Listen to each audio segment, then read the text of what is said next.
আমি এখনো বুঝতেই পারছি না কি করা ঠিক হবে। এতগুলো কেস আনা হলো মালিনী ব্যানার্জির নামে, সব কটা খারিজ করে দিল। আর আমিও যদি কোর্টে অ্যাপিয়ার করে যাই, মানে প্রমাণ হয়ে যায় যে আমি বেঁচে আছি, তাহলে আমার মার্ডার কেসটাও তো খারিজ হয়ে যাবে, মালিনী ব্যানার্জি তো পুরোপুরি বেঁচে বেরিয়ে যাবে। কিন্তু তিতির বসু যে মৃত সেটাও তো আমরা প্রমাণ করতে পারছি না। আর আজকে যদি কোর্টে আপনি এবং তিতির দুজনে অ্যাপিয়ার না করেন, তাহলে কিন্তু পুরো কেসটাই মালিনী ব্যানার্জির দিকে চলে যাবে। আর মালিনী ব্যানার্জির এগেনস্টে কিন্তু খুব স্ট্রং কোনো এভিডেন্স আমাদের কাছে নেই। কি যে বলি আমি, কিছু হাতে আর একদম সময় নেই। আমি যাচ্ছি, আপনিও আসুন। আর তিতির, আপনি ডিসিশন নিন কি করবেন খুব তাড়াতাড়ি।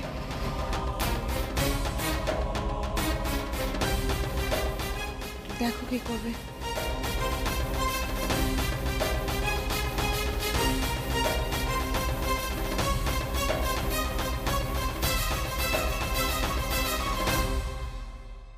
Hello Somraj Babu. Your honour, তিতির বসু আদালতে উপস্থিত হননি।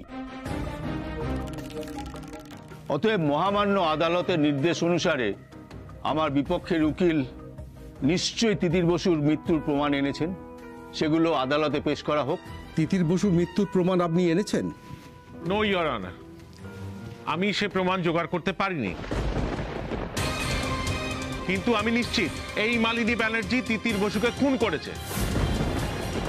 খুন করে তো লাশ গায়েব করেনি, তাহলে সৎকারের প্রমাণ, ডেথ সার্টিফিকেট এগুলো নিশ্চয়ই থাকবে। ইওর অনার, আমি বলছি তিতির বসু মারা যাননি। উনি গা ঢাকা দিয়ে থেকে আমার মক্কেল মালিনী ব্যানার্জিকে ফাঁসানোর চেষ্টা করছেন। মালিনী ব্যানার্জির এগেইনস্টে তিতির বসুর মার্ডার কেসের যে চার্জ রয়েছে সেটা সম্পূর্ণ বেসলেস এবং মন গড়া। আমি চাই মালিনী ব্যানার্জিকে এক্ষুনি নির্দোষ ঘোষণা করা হোক।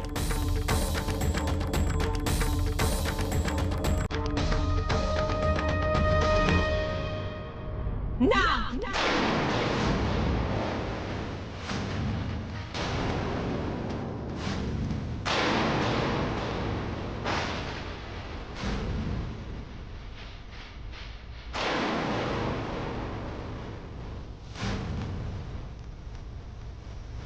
তিতির, আমি জানতাম মালিনী ব্যানার্জি শুধু দোষী নন, উনি মহাদোষী, একজন ক্রিমিনাল। আর সেই প্রমাণ আজকে আমি এই আদালতে দেব। মহামান্য আদালত, আমি তিতির বসু।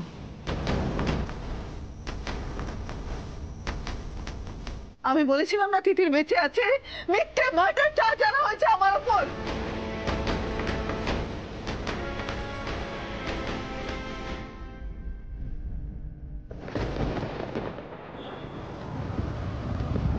তুহিন, তুহিন আমার কথাটা শোনো। তুহিন, তুহিন, তোমাকে আমি বারবার করে বারণ করছি যে এই কেসটার মধ্যে তুমি ঢুকবে না। তুমি কেন শুনছো না আমার কথা? শোনো রাজ্য, এটা আমার বোন তিতিরের জীবন আর মরণের প্রশ্ন। আর এটা আমার মায়ের জীবন মরণের প্রশ্ন। তুহিন, তুহিন, আমি কিন্তু বলে দিচ্ছি তুমি আমার মায়ের বিরুদ্ধে কোনো রকম সাক্ষী দেবে না। মালিনী ব্যানার্জি তোমার মা হতে পারেন, কিন্তু উনি একজন অপরাধী। সেটা তুমি বলার কি তুহিন? সেটা তো কোর্ট প্রমাণ করবে। শোনো রাজ্য, কোর্টে যাওয়ার আগে আমি এখানে আলোচনা করতে চাই না এসব নিয়ে। আমাকে কোর্টের ভেতরে যেতে হবে। আমার বোন যাতে সুবিচার পায় তার ব্যবস্থা আমাকেই করতে হবে। তাহলে এই মুহূর্তে বেছে নিতে হবে তুমি, তোমার বোন নাকি আমি। রাজ্য, তোমার আর আমার বোনের মধ্যে আমি বাঁচতে পারবো না। তোমরা দুজনেই আমার কাছে সমান দামি, সমান ভালোবাসার। রাজ্য, আমি ন্যায় অন্যায়ের মধ্যে ন্যায়কে বেছে নিলাম। দরকার পড়লে তোমার মায়ের বিরুদ্ধে গিয়ে যদি সাক্ষ্য দিতে হয় আমি সেটাও দেব। তুহিন, তুহিন, তাহলে তুমিও শুনে রাখো, আজ থেকে তোমার আর আমার সম্পর্ক এখানেই শেষ।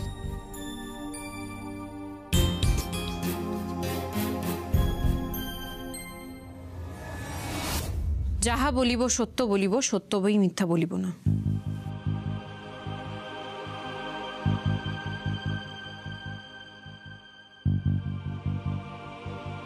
এবার বলুন, এতদিন নিজেকে মৃত ঘোষণা করে গা ঢাকা দিয়েছিলেন কেন? আমি গা ঢাকা দিয়ে না থাকলে মালিনী ব্যানার্জিকে দিয়ে তার সমস্ত অপরাধের স্বীকারোক্তি করানো যেত না। আর তাছাড়া আমি বেঁচে আছি জানলে মালিনী ব্যানার্জি আমাকে আরো বহুবার মারার চেষ্টা করতেন। মহামান্য আদালতের সামনে মালিনী ব্যানার্জির যেই স্বীকারোক্তির ভিডিওটি দেখানো হয়েছে সেখানে উনি আমার সামনেই সমস্ত স্বীকারোক্তি করেছেন। ওটা নাটকের মহড়া নয়।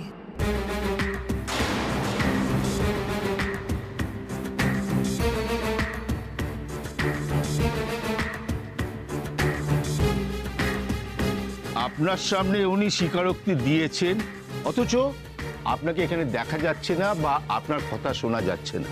আপনি কি ভেবেছিলেন পুরোটাই ভূত যে কাটিয়ে দিতে পারবেন তিতির বসু? আমি গা ঢাকা দিয়েই ওনার থেকে স্বীকারোক্তি আদায় করেছি। সেখানে আমাকে না দেখা যাওয়াটাই স্বাভাবিক। আদালতের উচিত ওই ভিডিওটা দেখেই ওনাকে শাস্তি দেওয়া।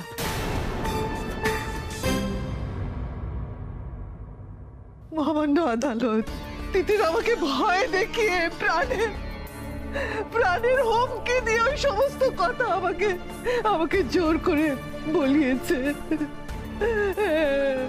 তুই বলবি? নাহলে কিন্তু তোকে মেরে এখানে ফেলে রেখে চলে যাব। না, এই অন্ধকারে কেউ তোকে খুঁজতে আসবে না, কেউ পাবে না।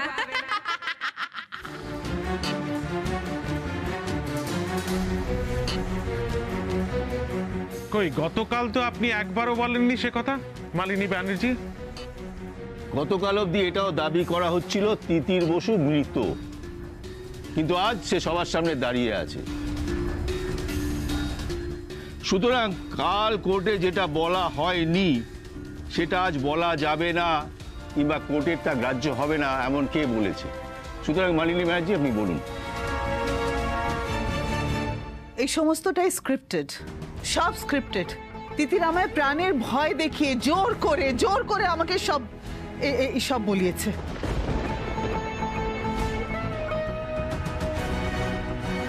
মহামান্য আদালত, আপনি নিশ্চয়ই অবগত আছেন যে অপরাধীরা পুলিশের কাছে যে বয়ান দেয় সেটা অনেক সময় কোর্টের কাছে গ্রাহ্য হয় না, কারণ কোর্ট অনেক সময় মনে করে যে পুলিশ জোর করে তাদের স্বীকারোক্তি আদায় করেছে। আমার মক্কেলের ক্ষেত্রেও ঠিক তেমনটাই ঘটেছে। তিতির বসু ভয় দেখিয়ে মালিনী ব্যানার্জির কাছ থেকে স্বীকারোক্তি আদায় করেছেন।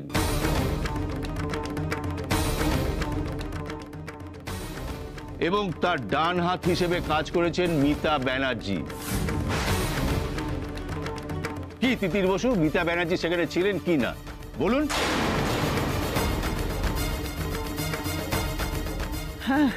হ্যাঁ, উপস্থিত ছিল। পুলিশ যখন আমাদের উদ্ধার করতে এসেছিল তখন মিতাকে ওখানে পেয়েছিল।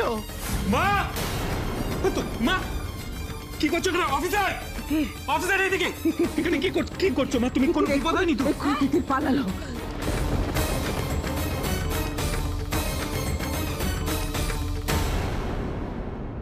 আমি সেটা তিতির বসুর মুখ থেকে শুনতে চাই। বলুন সেখানে মিতা ব্যানার্জি ছিলেন কি না বলুন। হ্যাঁ, ছিলেন।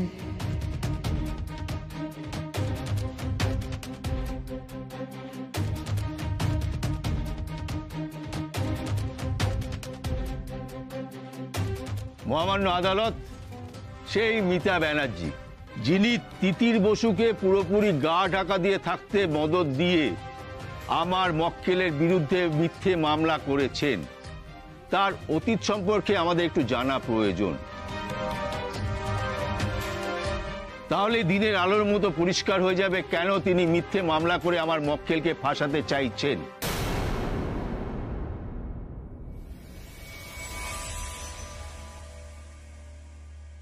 মহামান্য আদালত, এই মালিনী ব্যানার্জি 23 বছর ধরে মিতা ম্যামের নামে রটনা রটিয়েছেন। সব মিথ্যে কথা। আপনি একটা কথা বিশ্বাস করবেন না, প্লিজ। সত্য মিথ্যের বিচার আপনি করবেন মহামান্য আদালত, কিন্তু মিতা ব্যানার্জির অতীত সম্পর্কে জানার জন্য তারই কাছের একজনকে আমি সাক্ষী হিসেবে ডাকতে চাই। তার নাম সোমরাজ ব্যানার্জি।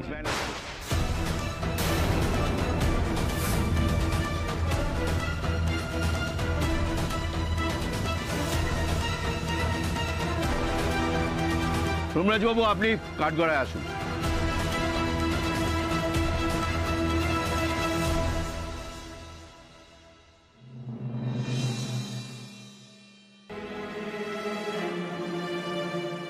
মিতা ম্যামের এগেনস্টে সাক্ষী দেবে সমরাজবাবু?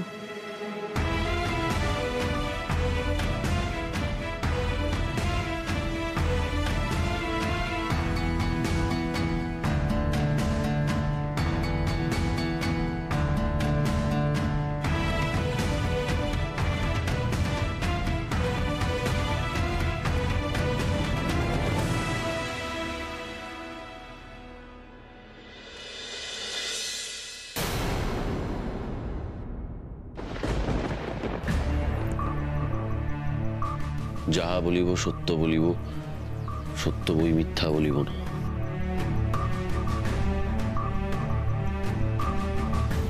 সোমরাজ বাবু, আপনি বলুন মিতা ব্যানার্জির সঙ্গে আপনার কি সম্পর্ক? তিনি আপনার জন্মদাত্রী মা? এসবের সঙ্গে এই কেসের কি সম্পর্ক?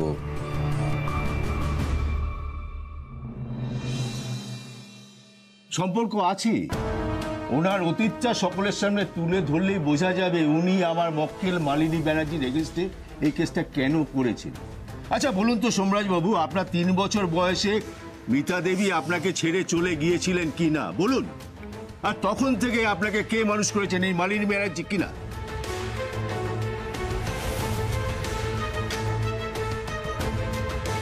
বলুন, উত্তর দিন।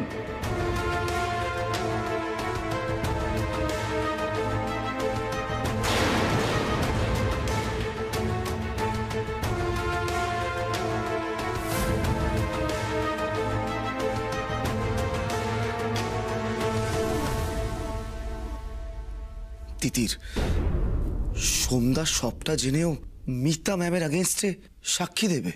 তোমার ধারণা কি আমি সত্যি বদলাতে পারিনি? এইভাবে কাঠগোড়ায় আপনি মুখ বন্ধ করে থাকতে পারেন না সোমরাজবাবু। হ্যাঁ, উনি 3 বছর বয়সে আমাকে ছেড়ে চলে গেছিলেন।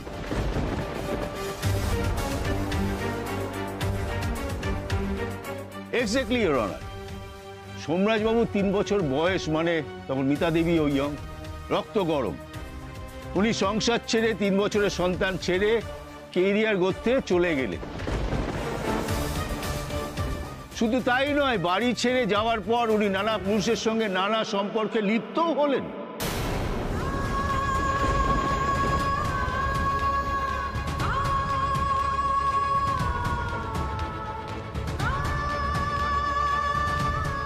অবজেকশন ইওর অনার, এই সমস্ত ব্যক্তিগত আক্রমণ করে আমার মক্কেলকে মেলাইন করার চেষ্টা করা হচ্ছে। আদালতে ব্যক্তিগত আক্রমণ করা যাবে না। মহামান্য আদালত এইসব থেকেই তো মানুষের আসল চরিত্র বোঝা যায়। যাই হোক, মহামান্য আদালত যখন বলছেন, আমি এই বিষয়ে আর কোনো কথা বলবো না। যা বলছিলাম, মিতা ব্যানার্জি যখন মন মর্জি মাফিক স্বার্থপরের মতো চলে গেলেন, তখন তার মায়ের জায়গাটা পূরণ করতে কে এগিয়ে এলেন? না এই মালিনী ব্যানার্জি।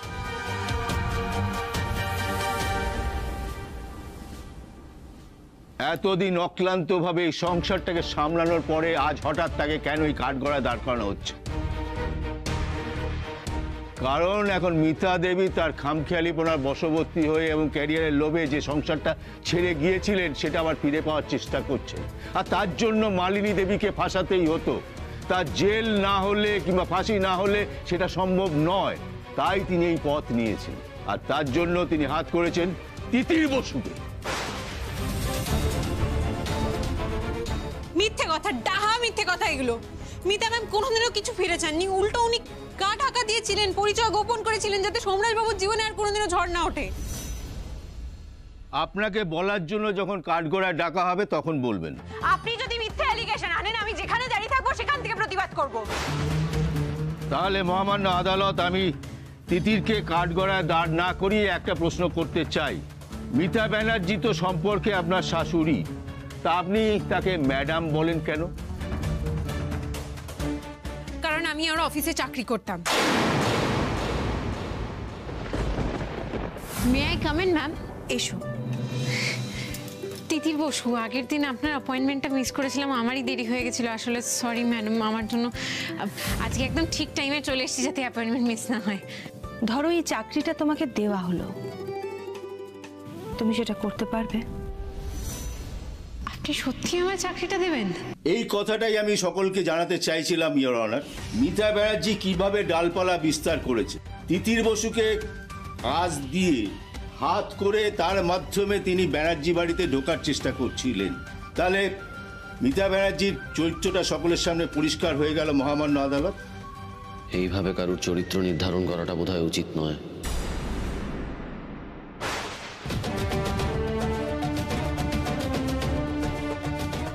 আসলে মানুষ কিছু সিদ্ধান্ত পরিস্থিতির শিকার হয়ে নিতে বাধ্য হয়।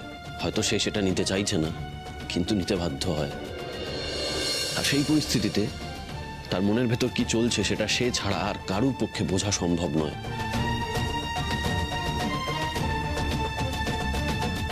তাই আমার মনে হয় না যে মানুষটা সেই পরিস্থিতিতে দাঁড়িয়ে রয়েছে তার সেই সিদ্ধান্তের মূল্যায়ন এই কোর্টে দাঁড়িয়ে করা সম্ভব নয়।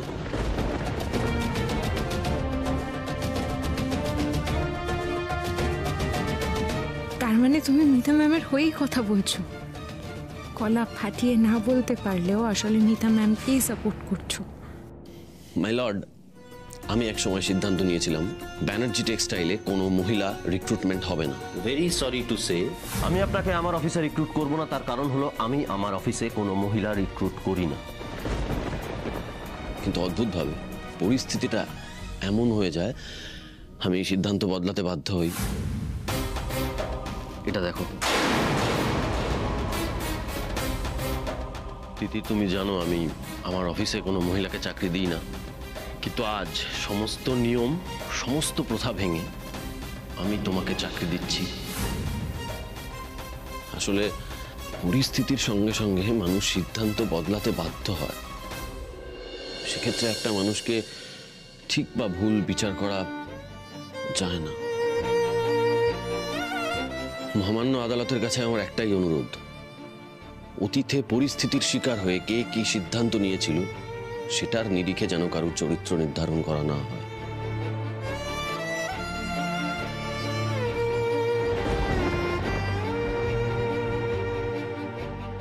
সোমরাজবাবুর কথা থেকে তাহলে এটা স্পষ্ট যে উনি মিতা ব্যানার্জির অতীত যে কলঙ্কিত তার সঙ্গে বিন্দুমাত্র একমত নন, বরং উনি... আমার কথা এখনো শেষ হয়নি। আমি আরেকজনকে কাঠগড়ায় ডাকতে চাই, তিনি হলেন সুদীপ ব্যানার্জি। Please proceed.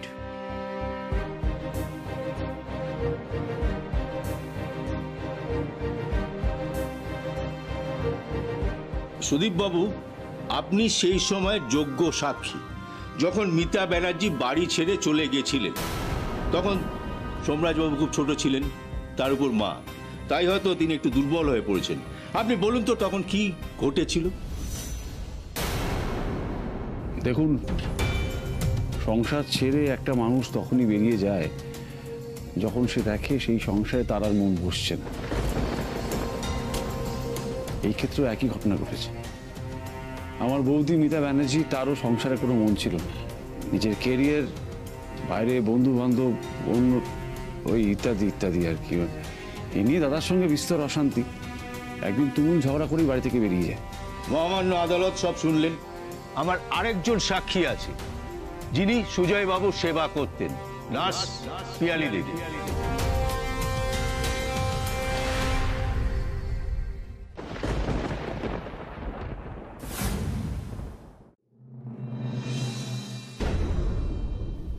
পিয়ালি দেবী, আপনি মালিনী ব্যানার্জি সম্বন্ধে বলুন। স্যার, মালিনী ম্যাডাম তো ভগবান স্যার। এই ম্যাডাম না সুজয় বাবুর জন্য প্রাণ পর্যন্ত দিয়ে দিতে পারেন স্যার। ওনার ব্যাপারে আমি কি বলবো? আমি তো দেখেছি দিনের পর দিন উনি যেভাবে সুজয় বাবুর যত্ন করেছেন, সেবা করেছেন, ওনার মতো মানুষ হয় না স্যার। আর এই যে তিতির বসু, ও যে কতটা জঘন্য একটা মানুষ আমি আপনাকে বলে বোঝাতে পারবো না। ও ভূত সেজে আমাকে ভয় দেখিয়ে আমাকে ভয় দেখাচ্ছে যে আমার ছোট বাচ্চা, আমার মেয়ে আছে স্যার, বলছে তাকে ঘাড় মোটকে মেরে দেবে। এটা একটা মায়ের ভয় লাগবে না? আপনি বলুন স্যার। ওদের ঘাড় মটকাবো আমি, সব কটার ঘাড় মটকে দেবো। ভয় দেখে আমাকে ব্ল্যাকমেল করছে যাতে আমি সুজয় বাবুকে বিষাক্ত ইনজেকশন পুশ করে মেরে ফেলতে পারি। আপনি ভাবতে পারছেন স্যার কতটা নোংরা মানুষ এই তিতির? ইমোশনাল হয়ে গেছি স্যার, ক্ষমা করবেন।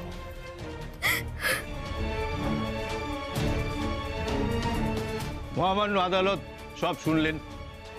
আসল দোষী তিতির বসু। আমি আমার উকিলের সাথে কথা বলার জন্য মহামান্য আদালতের কাছ থেকে 2 মিনিট সময় চেয়ে নিতে চাই। বলুন।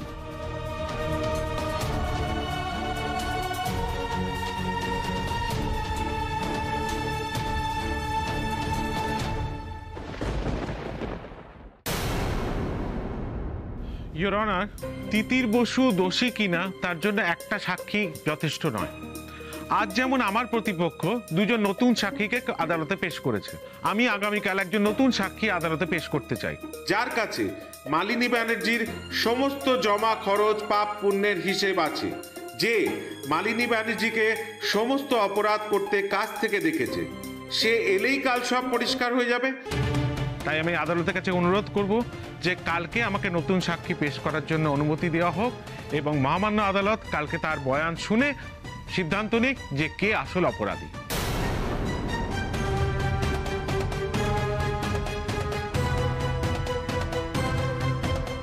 পরবর্তী শুনানি কালকে।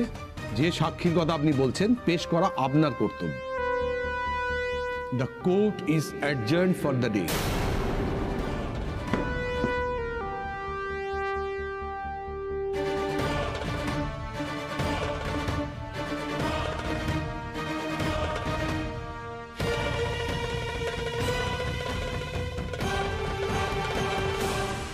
কে সে?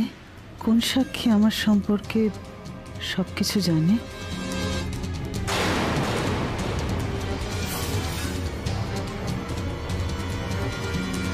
এই সাক্ষীর পড়ার কিছু নেই মালিনী ব্যানার্জি, আপনার পরাজয় আপনার জন্য অপেক্ষা করছে।